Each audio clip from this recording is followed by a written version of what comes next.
নির্বাচনের আগে আমাদের এই শহীদ ভাইদের বিচারের আগে প্রয়োজন। দীর্ঘ 1 বছর পেরিয়ে গেল, কিন্তু আজ পর্যন্ত আমরা একটি শহীদ ভাইয়েরও বিচার পাইনি।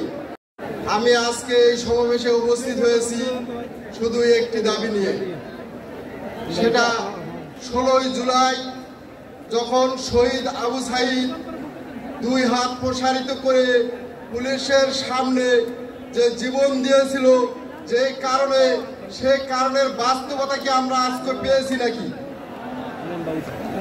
যদি সেই শহীদ ভাইয়ের তার বাস্তবতা যদি আমরা না পাই, তাহলে আমরা এই বাস্তবতা আমরা ফিরিয়ে চাই।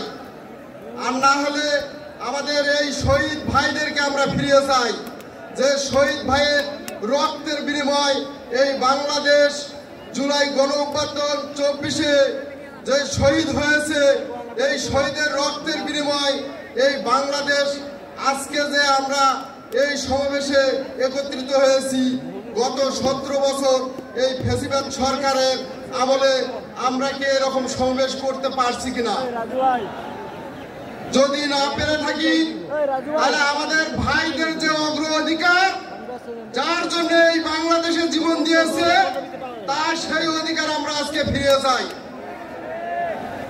যদি ফিরিয়ে না পাই, তাহলে আমাদের ভাইদেরকে ফিরিয়ে দেন। আজকে দীর্ঘ 1 বছর পেরিয়ে গেল, কিন্তু আজ পর্যন্ত আমরা একটি শহীদ ভাইয়েরও বিচার পাইনি এই বাংলার মাটিতে। আমাদের শহীদ ভাইদের বিচারের দরকার আছে কি নাই? আমি মনে করি নির্বাচনের আগে আমাদের এই শহীদ ভাইদের বিচারের আগে প্রয়োজন। বাংলাদেশে আনাচে কানাচে যে ফ্যাসিবাদ সরকারের দোসরেরা জায়গায় জায়গায় গাট্টি বাড়ি আছে, তারা পায়তারা চালাচ্ছে। যদি আমরা এই শহীদ ভাইদের বিচার পাই, সেই ফ্যাসিবাদী শয়তানেরা এই বিচারের আওতায় গ্রেফতার হবে। তাহলে আমরা এই বাংলাদেশকে একটি সুষ্ঠু নির্বাচন এবং মানুষের যে অগ্রাধিকার, যে ভোটের যে অধিকার, সেটা আমরা ফিরিয়ে পাব। সবাইকে সালাম জানিয়ে আমার বক্তব্য শেষ করছি। আসসালামু আলাইকুম।